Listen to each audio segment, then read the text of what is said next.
Sem dúvida que o assunto é muito extenso e esse seu próprio livro, de certa forma, ele não esgota a crítica, né, que se pode fazer sobre a sentença nesses seus 962 parágrafos.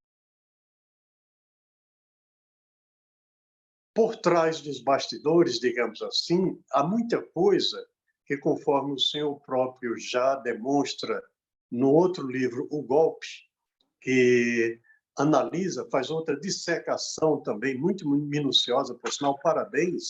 Eu vou até mencionar que já vi uns 3 livros sobre a sentença de Lula, uns deles volumosíssimos, de 700 e tantas páginas, porém o seu traz uma abordagem, uma dissecação tão profunda, semelhante àquela que o médico legista faz, né, dissecando um cadáver na biópsia ou autópsia, como se queira dizer. E um desses livros, embora seja muito fininho e simples, é este aqui que o senhor já deve conhecer, Memorial da Verdade, que faz um resumo, né, daqueles processos nos quais Lula foi ou inocentado ou livrado por falta de provas, né, falta de argumentação, e o Ministério Público arquivou tais processos.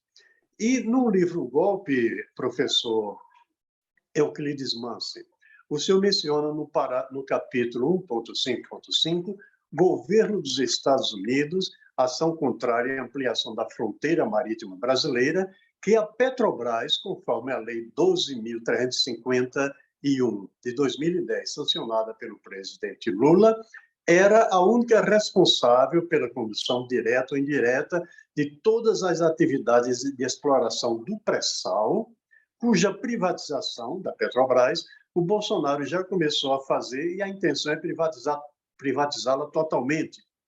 Tem bem vista que os Estados Unidos possuem uma exacerbada ganância no petróleo em todo o mundo, e o nosso pré-sal é provavelmente a maior jazida do mundo.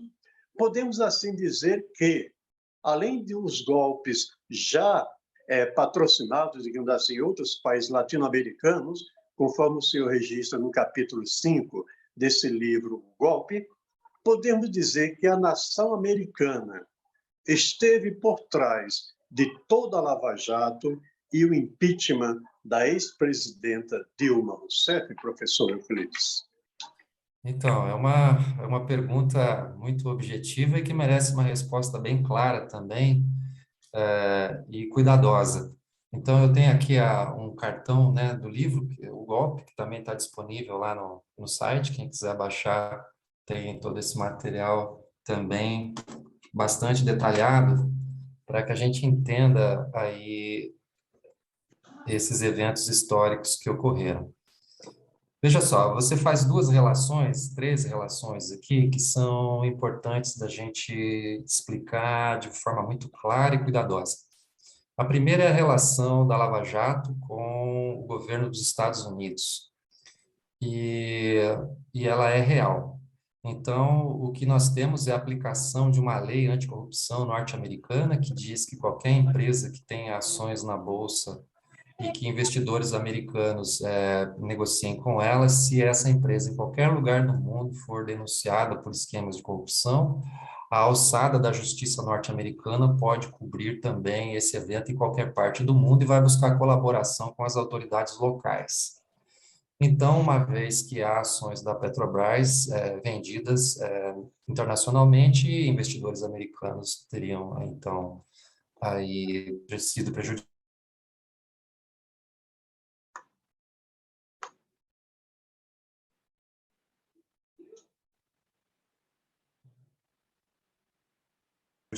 E inclusive até informal entre autoridades brasileiras no processo da Lava Jato com autoridades norte-americanas. E essa cooperação informal, ela é ilegal. Ela não pode ser feita. Toda cooperação tem que ser feita dentro dos trâmites formais que a lei exige. Professor, Então, isso parece que foi feito bem no modelo dos anos 60 da ditadura militar, correto? há uma vinculação direta aqui de membros aqui que atuaram nesse processo da força-tarefa aqui. com autoridades de lá. E isso ficou patente tantas vezes, eles viajaram para lá, foram para a Síria, foram não sei aonde. É, na verdade, é o FBI que é responsável pela aplicação, pela investigação das violações dessa lei anticorrupção dos Estados Unidos, etc. Muito interessante entender o modo como isso era feito, porque, por exemplo, quando havia qualquer denúncia aqui de corrupção, havendo ou não havendo corrupção, sendo verdadeira ou falsa a denúncia, isso abria elementos materiais que permitiam abrir processos lá nos Estados Unidos.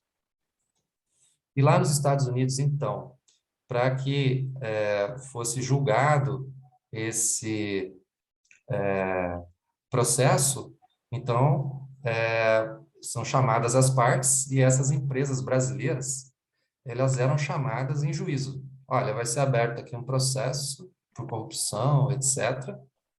Então, ou vocês se defendem para provar que vocês são inocentes, ou vocês fazem um acordo, pagam uma fortuna gigantesca e nem é aberto um processo. Enfim, vocês fazem um acordo, fica por isso mesmo. Vocês pagam essa fortuna e fica por isso mesmo. E foi o que aconteceu com empresas brasileiras, não é? E aí nós tivemos também a Embraer nessa situação, nós tivemos outras empresas, além da Petrobras e outras. E o que aconteceu foi isso. Mas aí tem um detalhe muito interessante dessa história que merecia ser investigado a fundo. O juiz determina qual é o valor a ser pago. Para quê? Para ressarcir os investidores americanos que teriam tido perdas. E esse dinheiro todo é recolhido, é pago pela Petrobras. E ela deveria ressarcir os investidores americanos. E para onde que vai uma parte expressiva desse dinheiro? Ela é encaminhada para uma fundação que seria administrada pelos membros da Lava Jato para continuar o combate à corrupção. Ou seja, para que outras empresas pudessem ser levadas também a juízo nos Estados Unidos e fazer os mesmos acertos para evitar processos por lá. E esse dinheiro todo que ia para essa fundação, no final acabou não indo. Mas a pergunta era, se esse dinheiro era, na verdade, para ressarcir investidor americano que tinha tido perdas com esses processos, como é que esse dinheiro que deveria ressarcir investidor americano veio parar na fundação aqui da Lava Jato? Que era para ser, não é? Que no final o Supremo interveio, enfim. Isso não aconteceu, mas era o que já estava sendo encaminhado. Como? Então é muito estranho tudo isso. O fato é que houve sim colaboração informal, colaboração ilegal, e isso está documentado, tanto é que existem afirmações, inclusive, das próprias autoridades lá americanas, em palestras, dizendo, olha, foi muito importante a nossa contribuição, cooperação. Houve também um processo aqui de formação, que foi chamado Projeto Pontes, em que as autoridades norte-americanas, no caso era a Secretaria de Contra-Terrorismo, que promovia essas atividades de capacitação, formação, existiu aí, sim, atividades de formação que envolveram aí membros da Polícia Federal, juízes, promotores, etc., na apropriação dessa lei anticorrupção norte-americana para aplicação dessa lei aqui no Brasil, com recursos de lá. E essa cooperação também não passou pelos trâmites legais que deveriam aqui estar. Há documentos publicados no Wikileaks, que são, inclusive, mensagens enviadas da embaixada, dando relatos, né, das atividades feitas, e que se pretendiam, na sequência, dar seguimento a essa formação, inclusive se falava ali de uma formação em Curitiba, inclusive, aparecia isso. Então, isso está nos documentos lá, que se alguém quiser investigar, pode investigar.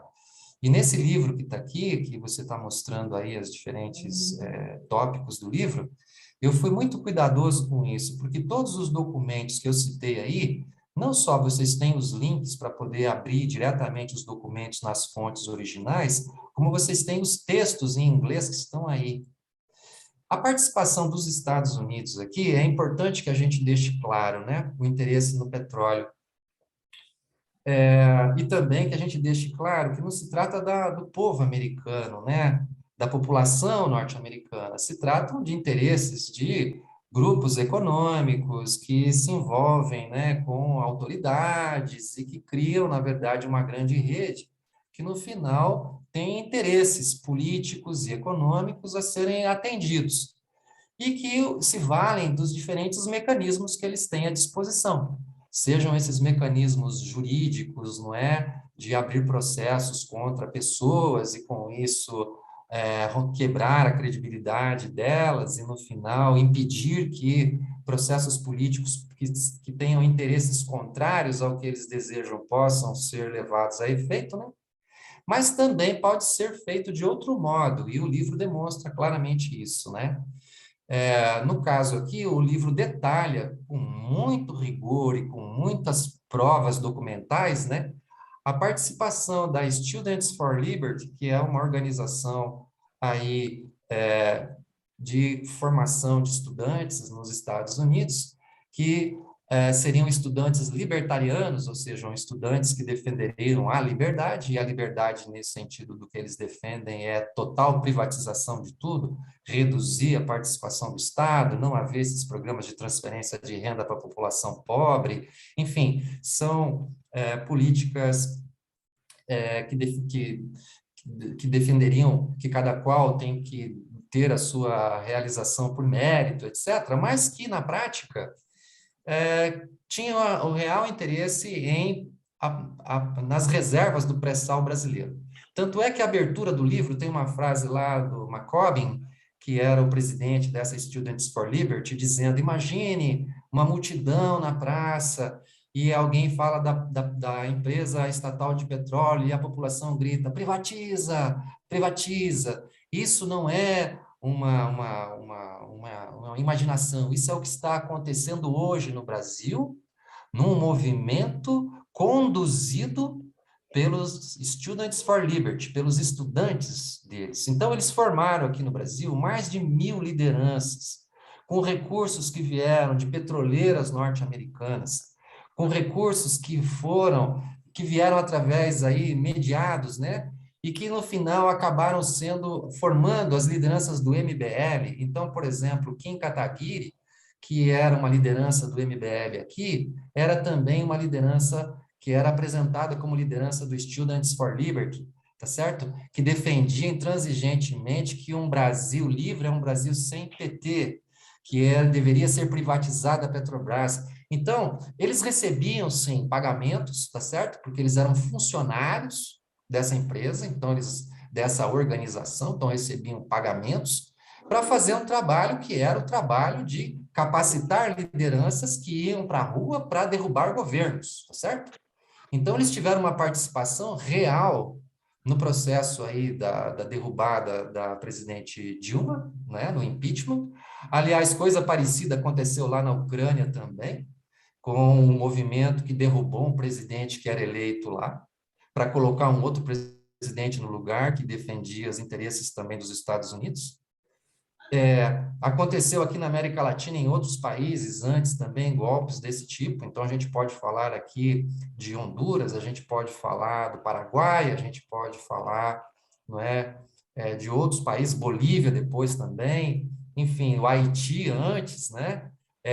Na Venezuela, que eles tentaram e não conseguiram lá derrubar o presidente Chaves, na verdade, até conseguiram por alguns momentos derrubar a deposição do presidente Chaves, mas a população se mobilizou, foi para a rua e não teve jeito do golpe prosperar e o Chaves foi reconduzido à presidência. Então, eles fizeram escola.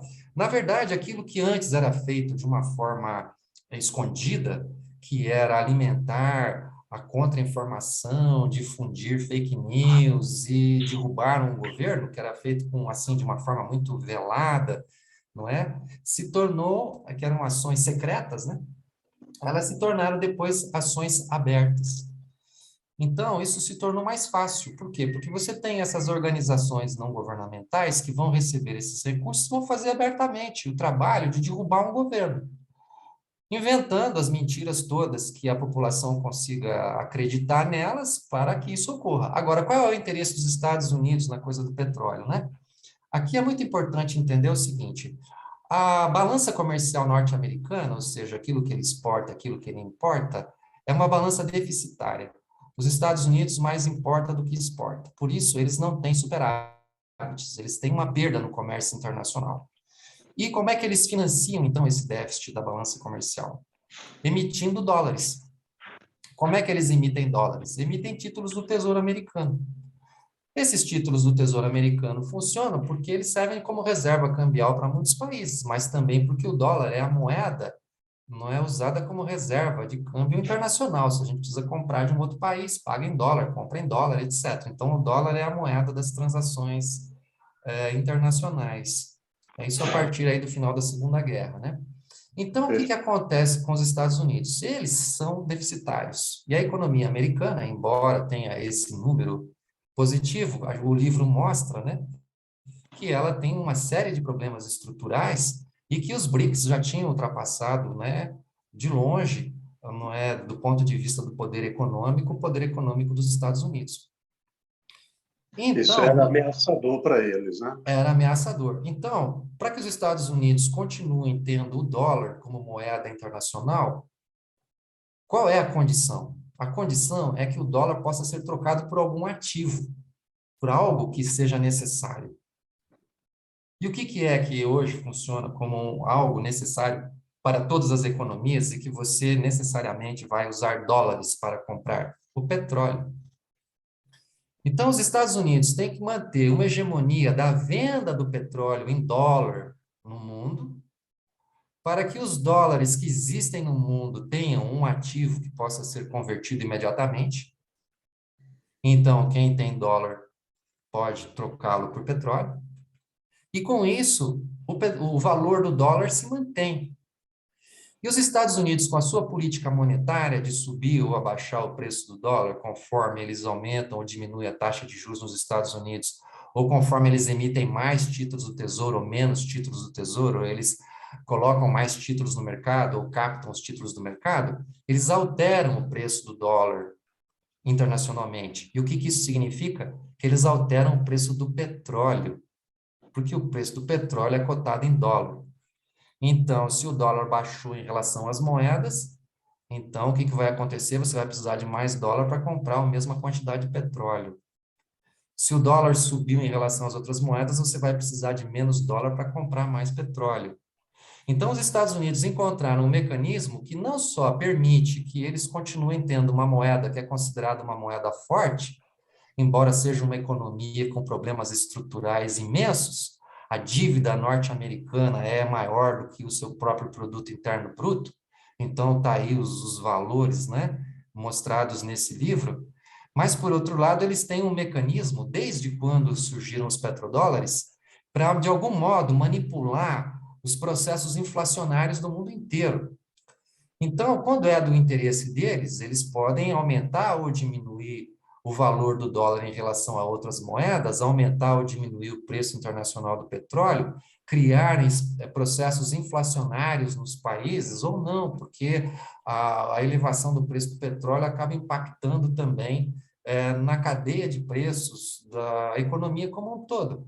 Então, isso é um elemento estratégico. E o que acontecia aqui com os BRICS é que, na verdade, tanto os BRICS agora tinham uma grande reserva de petróleo e tinham a possibilidade de emitir uma nova moeda, que seria a moeda dos BRICS, que já estava em estudos. Uma moeda que, do mesmo modo que existe o euro da União Europeia, existe o dólar lá nos Estados Unidos, existiria também a moeda dos BRICS, de uma economia que já era maior que a economia norte-americana e da União Europeia, com uma capacidade de investimento, com um banco próprio, com o mercado consumidor maior do mundo, porque se você soma o mercado consumidor da Índia, da China, do Brasil e da Rússia, e da África do Sul, no caso, que também estava integrado nos BRICS, você tem o maior mercado consumidor do mundo. Então, o que você tinha? Você tinha uma grande potência econômica. Então, os Estados E Unidos... lembrando, professor, lembrando, permita-me interromper, que o BRICS, né, ou foi uma ideia primária do Lula, ou Lula foi quem encabeçou a implantação, né, a criação do BRICS, que foi esse agrupamento de Brasil, Rússia, Índia, China e África do Sul. O Lula teria sido o mentor ou deu um grande impulso no BRICS? Isso na verdade havia já estudos que usavam a sigla BRIC, né, para indicar Brasil, Rússia, Índia e China e que faziam uma análise da economia desses países emergentes e de como é que isso estava se desenvolvendo e crescendo. Mas era só uma categoria de análise econômica, digamos assim, né, de agrupamento. E, de fato, foi uma iniciativa do ex-presidente Lula, de percebendo a real magnitude desse bloco e o potencial que ele tinha, de efetivamente avançar na consolidação de uma estratégia de desenvolvimento de cooperação centrada num conceito básico, que é o conceito da distribuição de renda. E esse daqui é um conceito chave para a gente entender toda essa política. Por quê? Porque se você distribui a renda, a população mais pobre tem a possibilidade de comprar. Se a população pode comprar, as empresas vendem. Se as empresas vendem, elas geram postos de trabalho e produzem mais riqueza. E ao gerar mais postos de trabalho e produzir mais riqueza, elas distribuem mais riqueza, o que faz com que a economia cresça. Então, se você Movimenta a analisa, máquina, né? exatamente, é uma economia que cresce distribuindo, diferentemente da economia americana que cresce endividando. Como lá as pessoas estão todas endividadas, para que elas possam comprar alguma coisa, é preciso conceder mais crédito. E como elas não têm mais nada a oferecer em garantia, então elas já têm, oferece a casa, o carro, oferece e no final não tem como pagar, e aí perdem os imóveis, perdem as propriedades. E quando muitos começam a perder ao mesmo tempo os imóveis, o preço dos imóveis cai. Então, no fundo, nem o imóvel que estava dado como garantia vai servir realmente de lastro para aqueles empréstimos que foram feitos. A gente tem aquela crise do subprime aí, que foi 2007, enfim. Mas, no A caso bolha aqui, imobiliária, né? a bolha imobiliária. Agora, no caso aqui, o que que nós temos? No caso chinês e no caso brasileiro, nós tínhamos, né? No caso brasileiro, nós tínhamos, porque não temos mais, uma política que reajustava o salário mínimo com base na inflação do ano anterior e no crescimento econômico de mais um ano anterior. Então, você somava o crescimento econômico daquele outro ano passado mais a inflação do último ano, somava as duas coisas e era isso que reajustava aí o salário. Então, o que que acontece? Havia um ganho real no poder de compra das pessoas que permitia o desenvolvimento real da economia do país. O problema é que houve um certo endividamento das famílias e quando as famílias não conseguiram pagar suas dívidas porque a economia não cresceu, então esse modelo teve a sua dificuldade que ocorreu aí durante o governo da Dilma, né? Professor, pois Mas, não. então, só para concluir isso aí, então, o que que acontece? Os Estados Unidos, não tendo uma estratégia de desenvolvimento econômico como essa, percebendo que não tinham realmente mais condição de enfrentar o crescimento da China, do Brasil, da Rússia, da Índia e da África do Sul como bloco, intervém politicamente aqui no país, com todo esse conjunto de instituições que o livro mostra claramente, para que seja derrubado um governo, se coloca um outro no lugar que cria, que implementa um conjunto de políticas que são de interesse dos Estados Unidos em tudo. Aquele projeto para o futuro lá do Michel Temer, quando nós vamos analisando ali, até o satélite de vigilância da Amazônia vai para uma empresa norte-americana, que passa a ter as senhas da informação toda. A base de Alcântara que vai ser negociada, o petróleo brasileiro privatizado, né? O pré-sal vendido, as leilões por um preço absurdo, os gasodutos aqui, a Terminal Sul aqui, que foi privatizado, a BR Distribuidora, vão entregando tudo. A Porque, nossa segurança nacional ia ficar praticamente nas mãos dele. e ficaram, na verdade, porque eles têm o controle do satélite.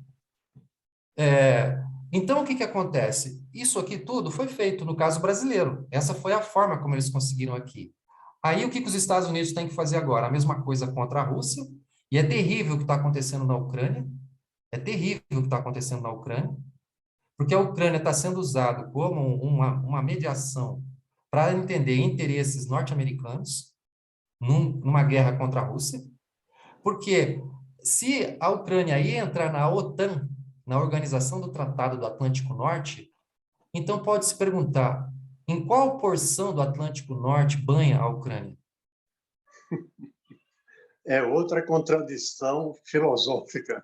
Não, não tem. Na verdade, o que tinha ali foi uma estratégia norte-americana de empurrar a Rússia para um conflito militar e que a Rússia cometeu esse erro, porque eu não defendo a guerra, não defendo a guerra, eu defendo a paz, eu defendo a solidariedade, eu defendo o bem viver, não defendo a atrocidade. Mas é preciso entender historicamente qual foi o papel dos Estados Unidos alimentando com armas. Hoje, os Estados Unidos estão entregando armas na Ucrânia, que vão ser pagos pela União Europeia e que são produzidas nos Estados Unidos, ativando a indústria norte-americana de produção de armas. Enquanto estiverem, Bilionários. enquanto a Ucrânia estiver queimando as armas recebidas dos Estados Unidos, a economia norte-americana está crescendo, está gerando empregos, está pagando salários, está distribuindo renda. Entende? É uma economia da morte. E essa economia da morte, que é o complexo industrial militar, isso desde a Segunda Guerra, do final da Segunda Guerra, se sabe da importância desse complexo industrial militar nas políticas norte-americanas. Então, o que está acontecendo ali com o tema do gás na Europa? A guerra na Síria já foi isso, e o livro demonstra isso. 2 gasodutos, um gasoduto que vinha do Catar, passava pela Síria para abastecer a Europa. Era o que os Estados Unidos desejavam. Um outro gasoduto que vinha do Irã, passava pela Síria para abastecer a Europa, que era com apoio da Rússia. Então, na verdade, os Estados Unidos necessitavam ter o controle da Síria para definir qual era o gasoduto que ia passar pela Síria para abastecer a Europa. Então, nós temos ali também todo um processo militar, tudo aquilo que acontece ali em função de um gasoduto. E o que nós temos agora? A pressão dos Estados Unidos para que a Europa não consuma mais o gás da Rússia, entende? Para que não comprem petróleo russo, não é? Mesmo que a Europa tenha que sacrificar o seu crescimento econômico, porque nesse caso os Estados Unidos vão exportar o seu gás e o seu petróleo para a Europa, que é o que eles estão fazendo, e os Estados Unidos vão ativar a sua economia às custas da economia da Europa e da economia da Rússia. É preciso entender o que está acontecendo do ponto de vista geopolítico, sabe? Então, tudo isso que a gente está vendo aqui, do ponto de vista internacional, não acontece por acaso. Não é por acaso que os Students for Liberty vão fazer esses movimentos que fazem, capacitando gente para derrubar governo nos diferentes países onde eles atuam. Em nome de uma liberdade que, na verdade, defende os interesses de privatização que são defendidos pela política norte-americana em toda parte. Não é por acaso que eles recebem dinheiro das fundações aí, da ExxonMobil, da Chevron, tá certo? Dos principais atores do mercado petrolífero. O objetivo é a hegemonia mundial. Né? Então, isso tudo está documentado nesse livro. Então, é muito importante que quem nos escuta aqui falando, tá certo? Não dê credibilidade ao que nós estamos falando, porque nos ouve falar. É muito importante que as pessoas vão verificar as fontes, vão lá buscar os documentos, vão lá e encontrem os originais, vão lá e vejam os balanços, vão lá e vejam. Nos Estados Unidos, essa lei exige que toda empresa que faz uma doação para qualquer organização, isso fica público. Vão lá e vejam quanto de dinheiro a Chevron, a ExxonMobil transferem para essas ONGs e depois vejam onde é que esse dinheiro foi gasto, capacitando jovens que vieram aqui depois dizer que tinha que privatizar a Petrobras, que tinha que vender o nosso pré-sal, para atender os interesses de quem? Daqueles que patrocinaram esses grupos. Então, não sou eu que estou falando isso vocês podem ver os documentos, vocês podem checar, vocês podem comprovar. E é muito importante que seja feita essa comprovação documental, não é? Para que não se tenha simplesmente um critério de autoridade, porque se fosse isso, a gente poderia cair numa falácia também. Ora, como alguém falou, então eu acredito que a pessoa falou, porque veja só, a pessoa, né, tem uma reputabilidade, tem uma história, então eu acredito no que ela disse porque ela falou. Não, vá lá e pesquise, vá lá e veja as fontes, vá lá e veja os documentos. Aí sim você vai poder ver, não é? Se aquilo que a pessoa está falando é verdadeiro ou não é verdadeiro, porque você vai checar. Então, não é? Pode entrar pelo livro, porque vai ter uma forma já de entrar nesses documentos, que já está meio organizada, e a partir do livro pode ir lá para os originais mesmo. Então, vai lá nos originais e veja se aquele documento efetivamente foi produzido por um governo, se aquele documento de fato é verdadeiro, enfim, e aí você pode comprovar tudo que eu estou dizendo aqui. Aqui no Bate-Papo Gospel, professor, nós costumamos dizer que lá em Atos dos Apóstolos, é um livro do Novo Testamento, consta o evento de um povo de Bereia. Era uma terra da, hoje talvez Grécia, naquela regiãozinha ali, não é? Em que eles eram mais nobres do que outro povo comparativamente ali no Atos dos Apóstolos, porque eles comparavam nas Escrituras aquilo que o apóstolo Paulo dizia. Então, sem comparar a sua pessoa com o do apóstolo Paulo, também, como o professor está falando aí, isso tudo seja comprovado pelo ouvinte, né? Porque, afinal de contas, como também está escrito na Oséias 4:6, o meu povo padece falta de conhecimento. Professor, nós teríamos também de discorrer um pouco sobre a Lava Jato, que ela, digamos, foi o estopim para desmascarar muitas coisas, né, que estavam ocultas na Operação Lava Jato, né? E, embora não seja tema nos livros, eu gostaria que o senhor fizesse suas considerações finais, dando a sua opinião sobre esse atual eleitorado que apoiou e ainda apoia, eleitorado evangélico, né? Porquanto esse programa é um programa dirigido especificamente ao público evangélico. Como o senhor vê esse apoio que o evangélico continua dando ao atual governo federal e suas considerações finais, professor Euclides Mansi? Muito bem. Então, antes daqui da gente... Eu tenho uma fotografia aqui que eu acho que deu para ver aí, que diz assim, estudantes libertarianos conduzem milhões no Brasil. Essa foto aqui é uma foto de uma publicação da Students for Liberty. Isso aqui é uma foto deles, de uma publicação deles, dizendo que estudantes libertarianos conduzem milhões no Brasil. Vocês estão vendo? Isso aqui é o movimento do No impeachment da Dilma. Brasil, especificamente no É. Brasil. Então, isso aqui é uma foto do impeachment da Dilma. E eles dizem lá nos Estados Unidos, nós estamos conduzindo milhões no Brasil a esse impeachment, tá certo? Então, isso aqui são documentos. A gente pode discutir o que quiser, mas isso aqui são documentos. Então, é a publicação deles, tá certo? E eu fiz questão de colocar isso na capa do livro, né? Para que se ficasse claro, até pedir para cuidar, para não poder enxergar bem o rosto das pessoas, né? Porque, afinal, tem que preservar a privacidade das pessoas. Lá E eles não vemos fizeram muitas isso. bandeiras brasileiras aqui para ninguém ter dúvida, né? Ninguém tem dúvida, isso aqui é documento deles. Lá nos Estados Unidos, eles comemoraram esse impeachment. Lá nos Estados Unidos, eles ficaram muito felizes, tá certo?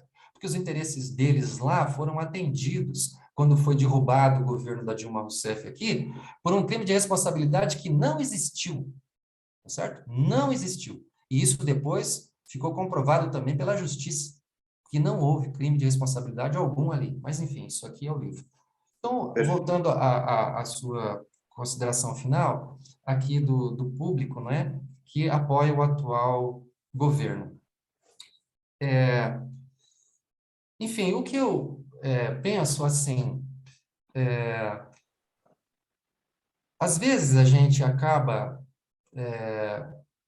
envolvido com as palavras, não é? E as palavras, muitas vezes, elas não correspondem aos fatos.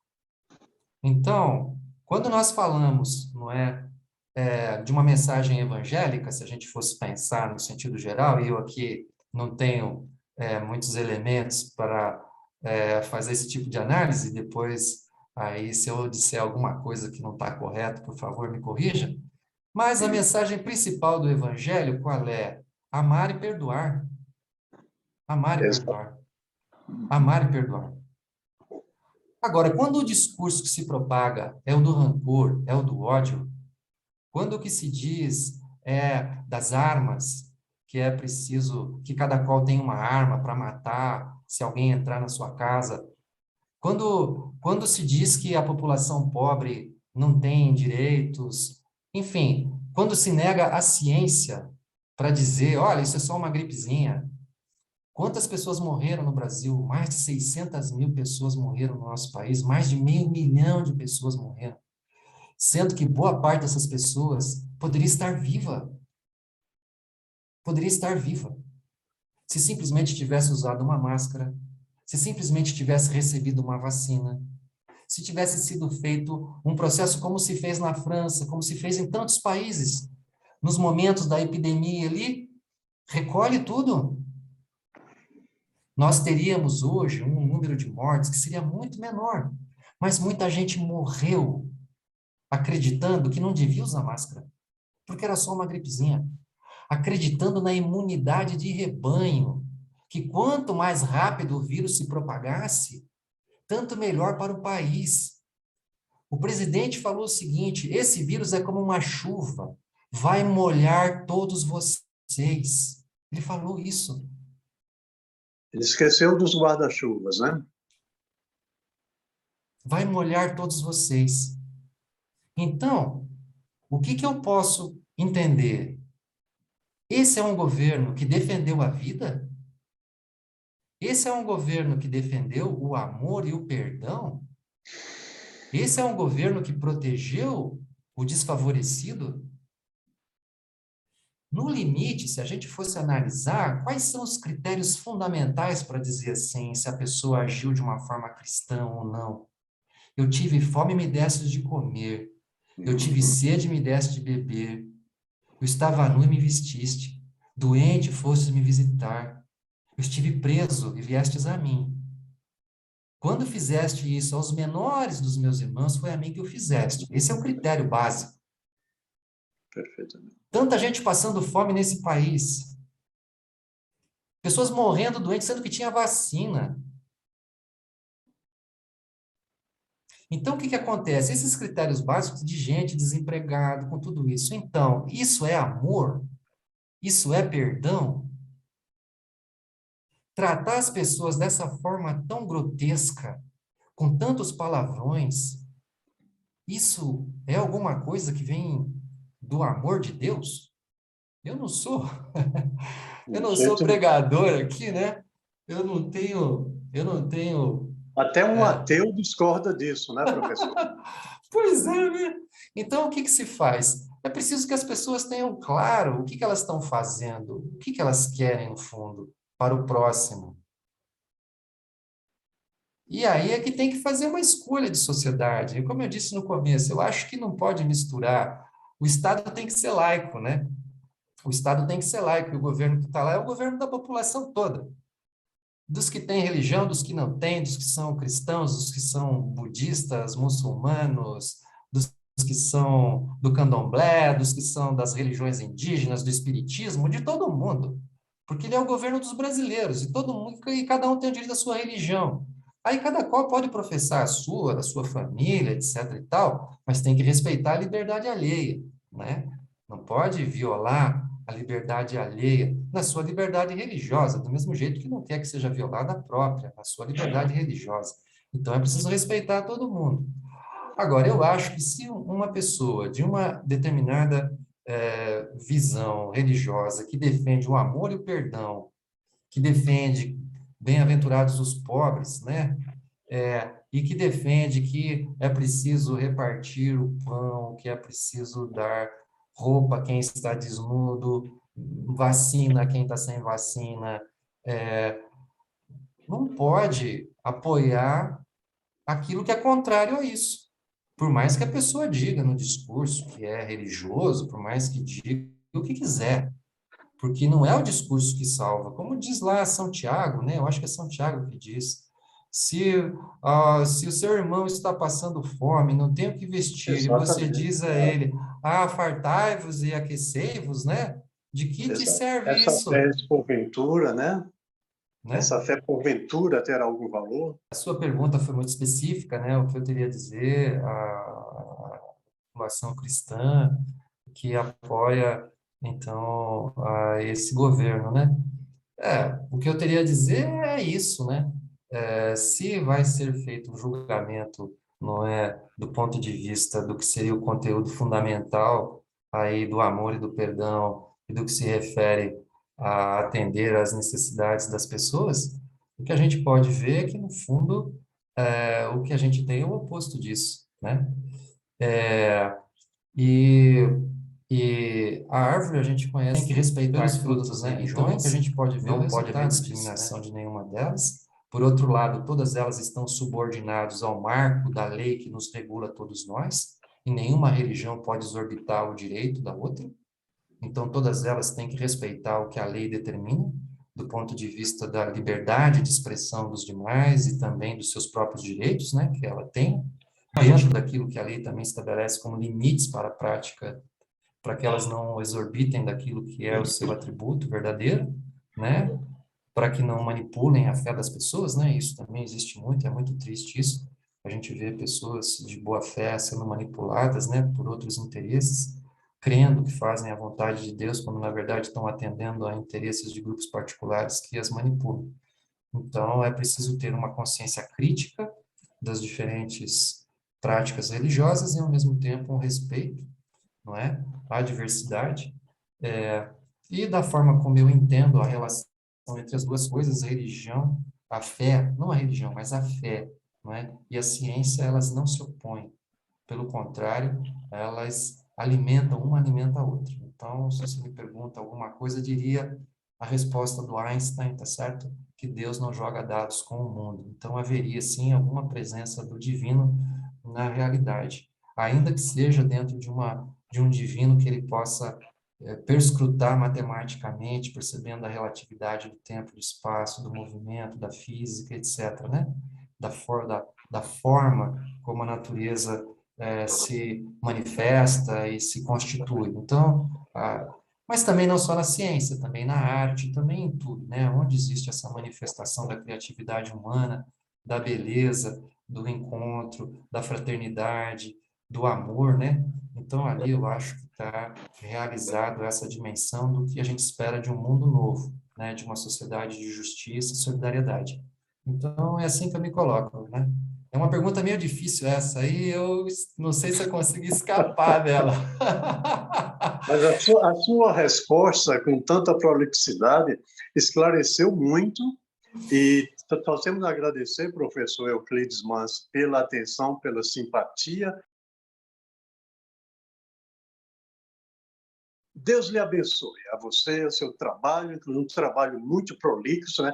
Profícuo, né? Sua produção, entrando no seu site, né? euclidesmansi.net, nós vamos colocar aqui em legenda, tem inúmeras obras. Então, portanto, professor, muito grato pela gentileza e espero conversar com você.